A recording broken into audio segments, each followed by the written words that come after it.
Ay, hindi man lang natakot sa sinulat ko rito sa karatula. Hindi ba dapat sa kaliwa ako magsimula sa pagbabasa? Bawal ang mga... Ay, tama na nga! Ay, kainis!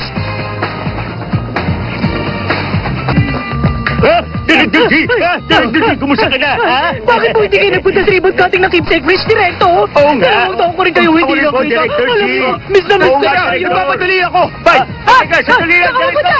Halika, mahal. Dali, sundan natin siya. Huh? Bakit naman? Ay, nako. Para malaman natin kung meron ba tayong may tutulong kay Director G. Ang slow mo naman.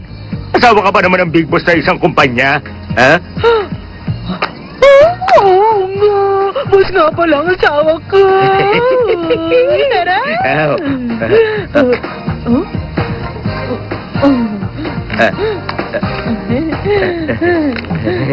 Okay, tayo na.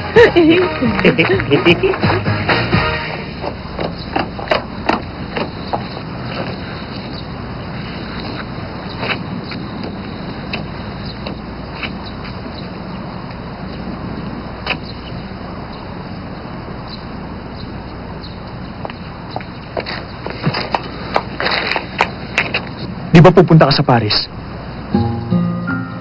Tama ka. Kaya naman nakatadhanang sumama ka sa akin. Salamat sa imbitasyon mo.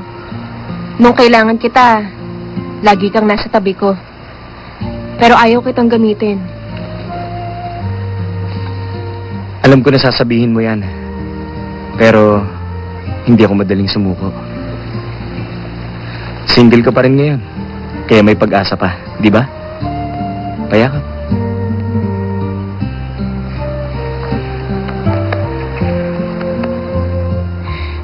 Sira ka talaga. Huwag kang mag-alala. Magkikita pa tayo. Hihintayin kong bumalik ka sa Shanghai. Dylan! Laban.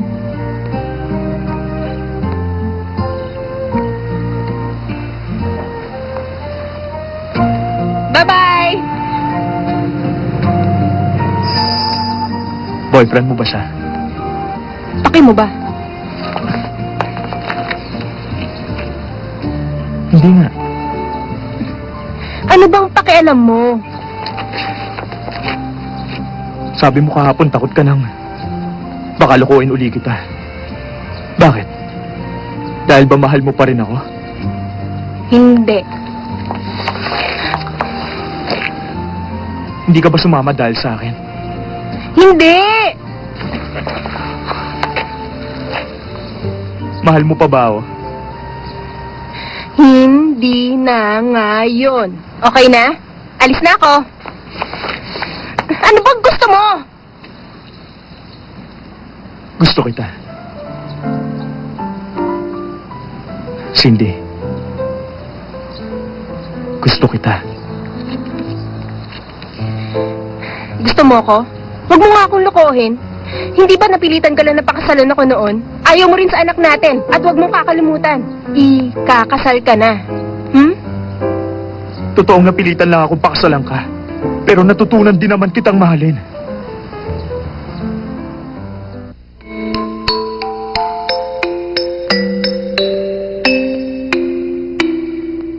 My love, so sweet. Gusto mo ko? Huwag mo nga akong lokohin.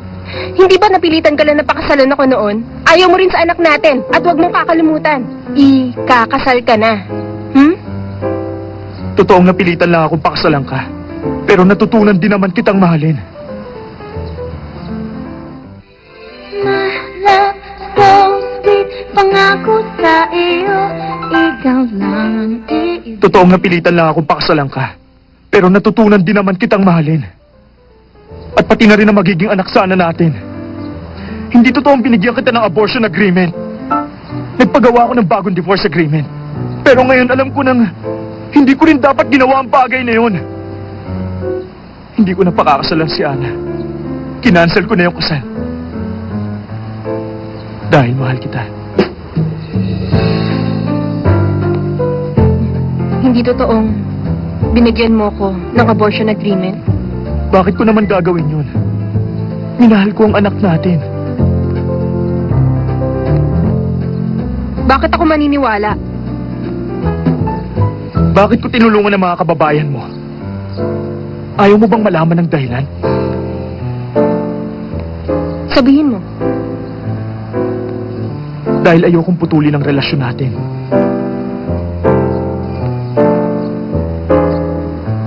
Hindi ko alam kung anong sinasabi mo. Matagal nang tapos ang relasyon nating dalawa. Okay na ako ngayon. Bye-bye! Makinig ka sa akin. Hindi na ako papayag na iwan mo ako uli.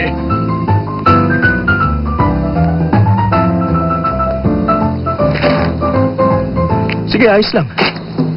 Kung gusto mong tumakas, kailangan mong tumalon sa tulay. Sige! Tatalon ako sa tulay. Hoy! Cindy! Cindy! Sige! Huwag ka na ulit magpapakita sa akin! Cindy! Hindi mo na uli ako matatakasan! Nasa akin pa yung divorce agreement natin! Kasal pa rin tayo! 2100 ang isusulat kong date ng divorce natin at sa ganon, manatili ka asawa ko habang buhay! Oh, 2 taon ang sinayang ko. Kaya ngayon babawi naman ako sa'yo! Uy, hindi niya binigyan ng abortion agreement si Cindy? Kung ganon, sino? Si Ana! Naku, kawawa naman si Steven. Sasabihin ko kay mama ang totoo. Sige, bilisan mo ha.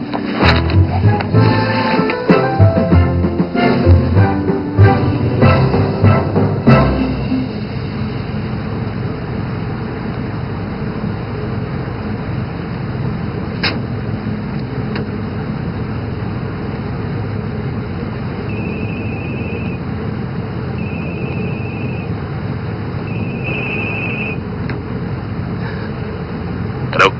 Dylan? Taga-detective agency ako. Tapos ko na imbestigahan si Anishi. Tama ang kutob mo. Ampun nga siya. Nasa Shanghai yung umampun sa kanya. Nasa Shanghai? Oh, dati siyang ballet dancer. Eileen Shi ang pangalan niya. Sige, pabalik na ako sa Shanghai.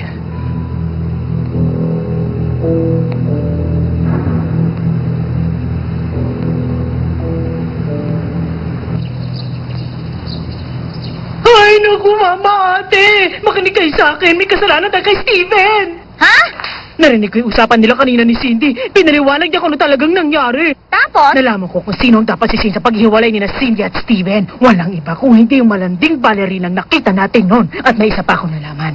Nalaman ko na! Hiwalay na sila nung malanding balerina! Hiwalay na! Break na, ang saya-saya! Sige, babay na! Ang magandang balita yan, hiwalay na sila ng balerina. Break na! Bakit din niya lang naisip yan? Oy, Jennifer, totoo bang break na sila? Totoo! Narinig mismo ng dalawang tenga ko yung sinabi ni Steven. Hindi niya binigyan ng abortion agreement si Cindy. Ang lahat ng yun, pinlano at isinagawa na sa sa insecure mapagpanggap at malandi niyang girlfriend. Sis, buti na lang palihim natin sinuportahan ang bayaw natin. Tamang desisyon natin. Oo nga! Hindi na natin kailangang magpanggap. Pwede na tayo magpakatotoo. Alta Sociedad, nagbalik na ako. Alta Sociedad, hindi ka na uli namin iiwan. Pwede na uli tayo maging Tama ka na. sosyal.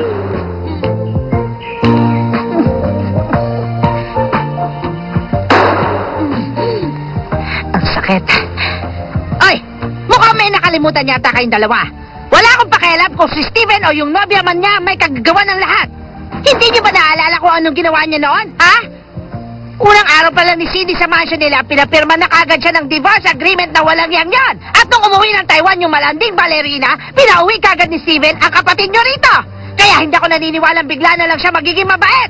Narinig niyo lang yung sinabi niya na hiniwalayan na niya yung nobya niya. Naniwala naman kagad kayo mga engot kayo, ha? Alam ko ang lahat ng bagay. Ay, nakakalungkot. Nakakalungkot talaga. Akala niyo ba hindi ko alam? Na 2 taon na kayong sinusuhulan na walang yang yon? Kayong dalawa, ano bang tingin niyo sa mama niyo? Akala niyo ba wala akong nakikita? Bulag ako, ha? Bulag ako, ha? Ano yan, ha? Ano yan? Patingin! Wala po. Patingin! Ay! Jennifer! Matasabi mo nga lahat sa mo kinuha to, ha?